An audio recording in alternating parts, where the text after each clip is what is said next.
Once again, congratulations on your new career opportunity with the company.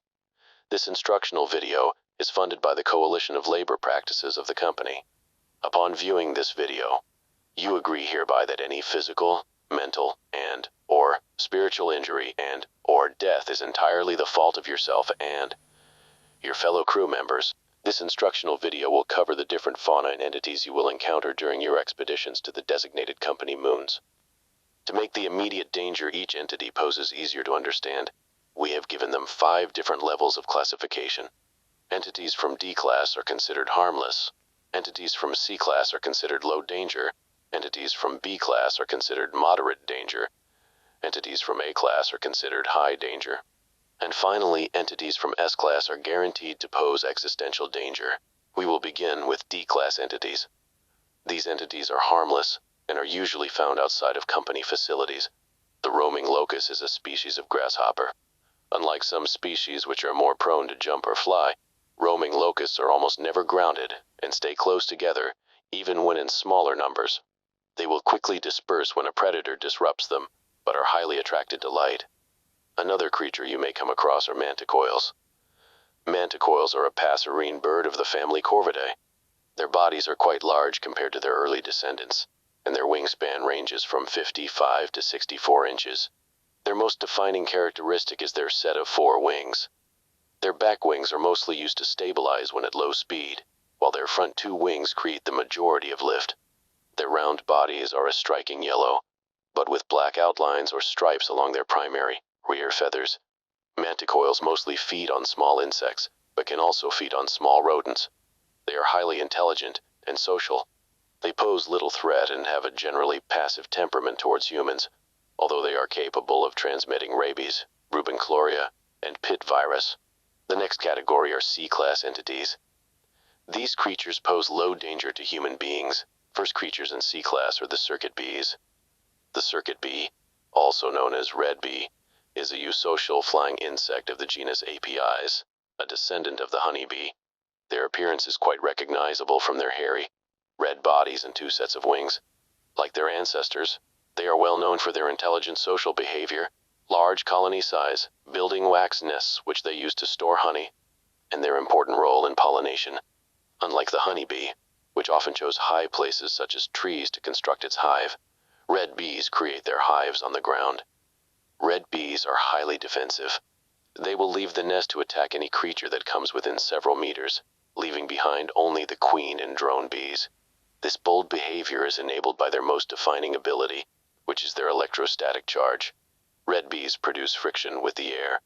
They also produce friction by rubbing their 2 pairs of wings against each other, and by rubbing against one another while in the hive.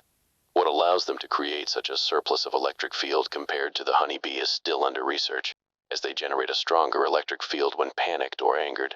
This ability is especially useful for them around water. It's best to keep your distance.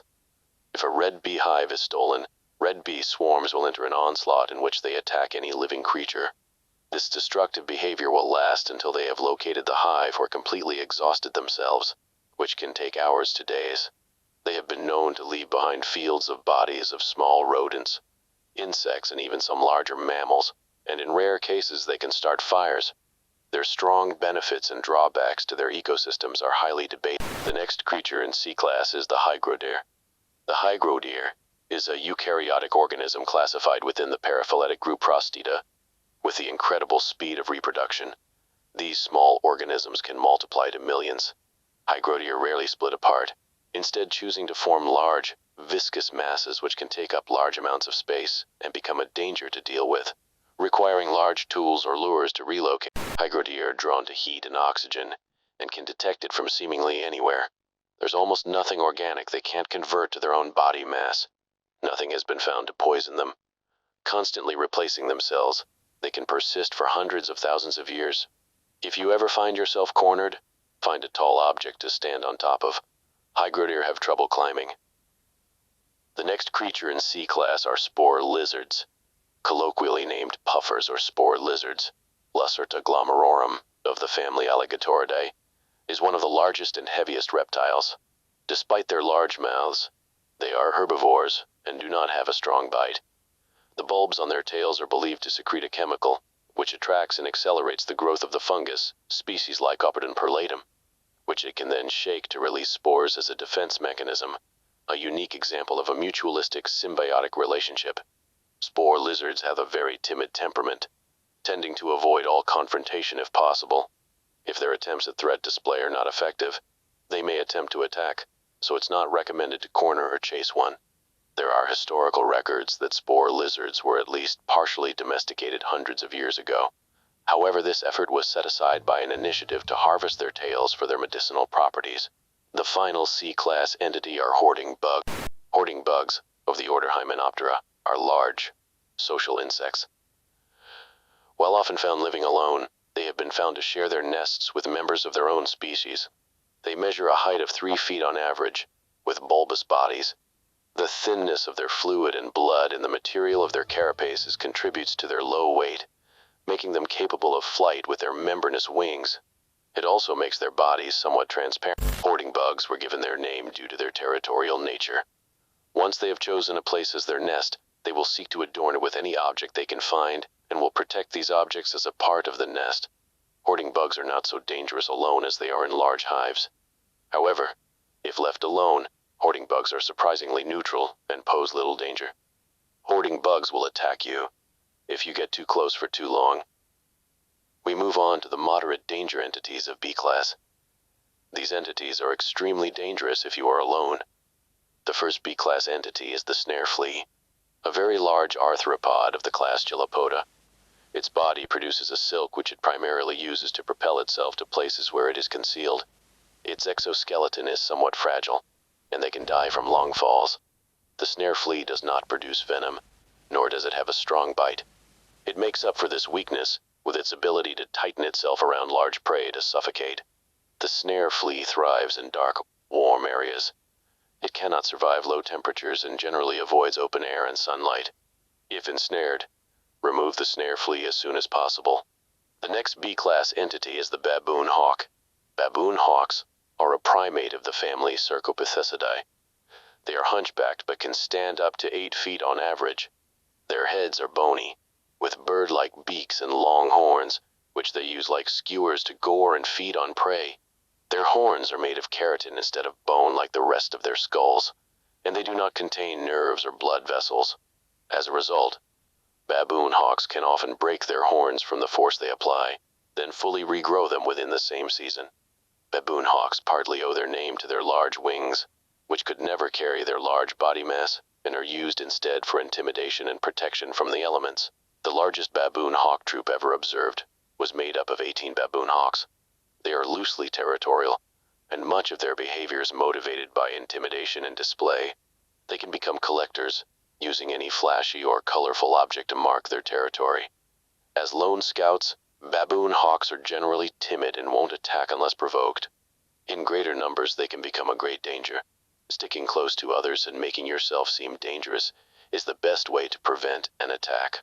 They prefer smaller mammals, but when desperate, they are known to use their numbers to attack animals even twice their size, such as the final and most threatening B-class entity is the Eyeless Dog. Eyeless dogs are a large mammal of the class Saeptivus.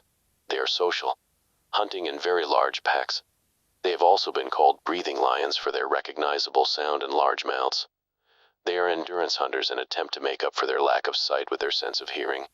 It's a popular myth that they often mistake the sounds of their own kind for prey, entering fights within their own packs. Their behavior is unique from other pack animals in their tendency to spread out far to cover distance. When an eyeless dog has found prey, it roars to alert others in the near vicinity, who will also sound the alarm, sometimes resulting in a kind of chain reaction. Eyeless dogs can be dangerous in swarms. However, they are characteristically clumsy, taking guesses at their prey's exact location, which are often incorrect. Avoid making noises, including speaking, at all costs, and you'll likely survive your encounter. We are now at A-class entities. These creatures are always to be assumed a threat, and will easily end yours and the lives of your fellow crew members. The first entity of A-class is the bunker spider. Bunker spiders, of the genus Theraphosa, are the largest arachnid found in the Thistle Nebula and the second largest ever discovered. It's believed they evolved to prey on large mammals over the course of a measly several hundred years after the boat made its trip around the Thistle Nebula. Refer to speculation on increased speciation around the fading nebulae. Bunker spiders can pose a great danger to humans and urban explorers especially, without a great benefit to their ecosystems. A resulting kill-on-sight order has been informally agreed upon between many states home to the bunker spider, and it is currently approved by the ITDA as of October 6, 2497. The next A-class entity is the Thumper. Halves, or Thumpers, are a highly aggressive, carnivorous species of the order Chondrichthyes.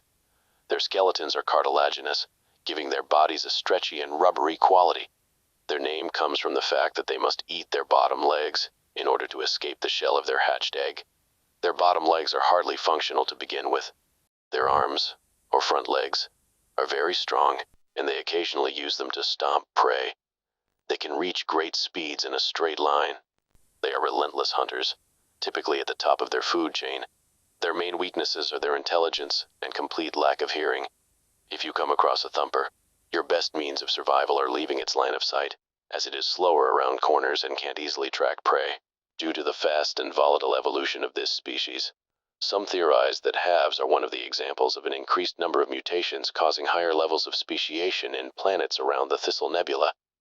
Earth Leviathan is the following A-class entity. The reverently named Earth Leviathan, of the family Piscicolidae, is one of the largest invertebrates found around the Thistle Nebula. None have been captured, so not much is known of their biology. They seem to behave as predators. It's speculated they can burrow as far as 40 meters underground, judging by the incredible excavations they can leave behind. They can detect even the slightest vibrations, and for this reason it's not recommended to stay still if they are nearby. That is a myth. Instead, if you hear them burrowing, retrace your steps. The final A-class entity is the Forest Keeper. Believed to share a common ancestor with Rapax folium, these behemoths are called forest keepers for the biomes they often inhabit. Their bodies bear markings on their front and back which mimic eyes. This trait is more helpful in their youth, as they are not agile. Their skin is a unique, dense material which hardens further throughout their lives. The large spikes and bumps across their bodies form as a result of aging. It's been said forest keepers exhibit a curious behavior, similar to that of a human child the age of 5 or 6. They will eat anything they find fascinating. Forest keepers don't actually need to put anything into their mouths, and it's theorized their main source of energy is a process similar to photosynthesis. Still, this makes them relatively dangerous to observe. They can see across long distances, so staying low and making use of cover is a must. They cannot enter small spaces and are not generally destructive, so stay close to shelter or overhangs. The final category of entities are in the S-class. These entities pose an existential danger for anyone who comes into contact with them. Encounters with these entities almost always end fatally for the crew. When you do see these creatures, remain calm and follow protocol.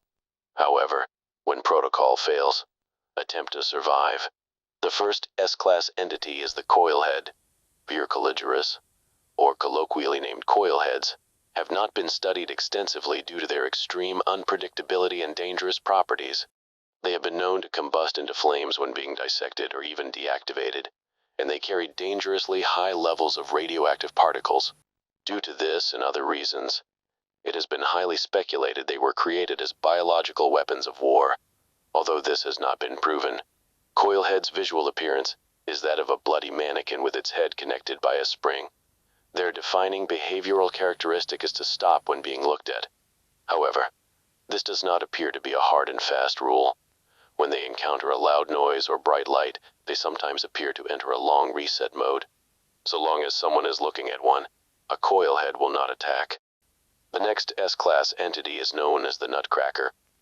While they may at first seem festive and cheerful, it will quickly become apparent that this is not the case when encountered. The Nutcrackers are the guardians of the house. They watch with one tireless eye, which only senses movement. It remembers the last creature it noticed whether they are moving or not. As their name suggests, they take the form of large Nutcracker soldier figurines which are very aggressive. Upon seeing you, it will reveal their eye and will attempt to shoot you with their double-barreled shotgun. If one is encountered, it is advised to locate cover and remain as far away from it as possible to ensure a lower casualty rate for the company. The next S-class entity is the Bracken. There is debate on the genus to which the Bracken belongs. It is a bipedal vertebrate with skin the color and texture of a red beet. The name is coined for what appear to be leaves protruding from its upper spine. The purpose of these is believed to be for intimidation. However, not much is known about the specifics of Bracken behavior due to its elusiveness and low population. We know a little from accounts by wildlife experts who have encountered it. It is a lone hunter with high intelligence. Its behavior can seem aloof. It exhibits high aggression, even when unprovoked, yet quickly backs off when confronted. However, Brackens are known to up their hostility when cornered or simply watched for a long time. It's theorized that upon death their bodies undergo a rapid decomposition process which is unique from other large animals. The Bracken is possibly sentient, although no conclusive evidence has been obtained to support this claim. You will need to play the Bracken's game if you wish to survive. Keep your eye just long enough so that it can't come up behind you, but not too long so that it gets bored and decides to kill you. Upon death, it will drag your corpse away and your fellow crew will be forced to retrieve it. The next S-class entity is often underestimated, but be warned. This entity has been the sole reason for several crews to become terminated. These entities are collectively known as the masked. Masked entities themselves are very rare. However, you are more likely to run into the masks they wear rather than the entity itself. The masks resemble ancient play comedy masks. The value of these masks cannot be understated and could mean the difference between meeting your quota or being terminated. With the immense value these masks have, they also carry a great risk as you can potentially become possessed. Prolonged time with the mask will result in inevitable possession.